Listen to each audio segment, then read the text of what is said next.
Hi అండి.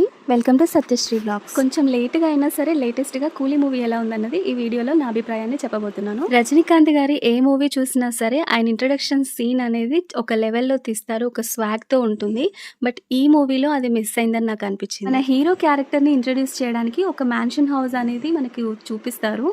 నేను అనుకున్నాను త్రూ ఔట్ మూవీ హీరో ఈ మ్యాన్షన్ హౌస్ ద్వారా ఎటువంటి మంచి పనులు చేస్తారనేది చూపిస్తారనుకున్నాను. బట్ ఒక సాంగ్ కొన్ని ఫైట్స్ కోసం మాత్రమే ఈ హౌస్‌ని జస్ట్ యూజ్ చేసుకున్నాను. మన రజనీకాంత్ మూవీ అంటే ఒక మంచి మాస్ సాంగ్ ఉండాలి. సో స్టార్టింగ్‌లోనే ఒక మాస్ సాంగ్ అనేది వచ్చేస్తుంది.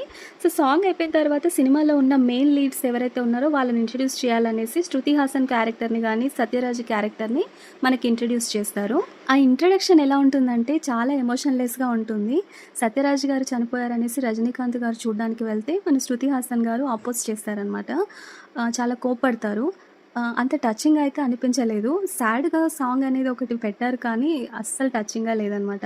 ఎందుకంటే సినిమా స్టార్టింగ్‌లోనే ఇలా ఒక పర్సన్ చనిపోయారనేసి మనకు చూపిస్తారు. వాటికి సంబంధించి ఇంకా కొన్ని సీన్స్ యాడ్ చేసి ఇలాంటిది ఏదైనా ఒకటి మనకు చూపిస్తే కొంచెం ఎమోషనల్‌గా ఉండేదని నాకైతే అనిపించింది. ఇంత ఎమోషనల్లెస్ సీన్ తర్వాత మన హీరో గారికి వాళ్ళ ప్రాణ స్నేహితుడైన సత్యరాజ్ గారు మామూలుగా చనిపోలేదు. ఆయనని ఎవరో కావాలని చంపేశారనేసి తెలుస్తుంది. ఆ తర్వాత శృతి హాసన్‌కి ఈ విషయాన్ని ఎలా చెప్పారు? అసలు సత్యరాజ్ ఏం చేసేవాళ్ళు, ఆయన ఎందుకు చంపేశారు అని తెలుసుకునే ప్రాసెస్లో మనకి దయాల్ క్యారెక్టర్, సైమన్ క్యారెక్టర్ని డైరెక్టర్ గారు ఇంట్రడ్యూస్ చేశారు.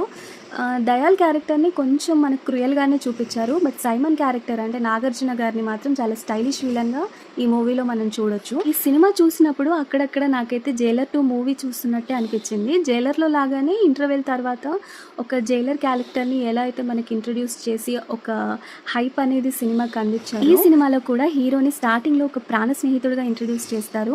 ఇంటర్వెల్ తర్వాత మాత్రం ఆయన గతం గురించి చెప్తారు. అందులోనే ఆయన ఒక కూలీ అని మనకు తెలుస్తుంది. మూవీలో ఎక్కువ శాతం ట్విస్టులే ఉంటాయి. సో ఆ ట్విస్టుల్ని చెప్తే సినిమా మీరు చూసినా కానీ అంత థ్రిల్లింగ్గా ఫీల్ అవ్వరు.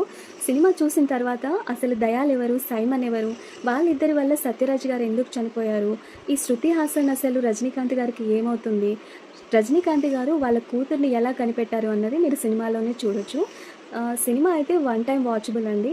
మన సూపర్ స్టార్ రజనీకాంత్ స్వాగ్ అయితే ఇంతకుముందు మూవీతో పోల్చుకుంటే ఈ సినిమాలో కొంచెం తక్కువగా అనిపించింది.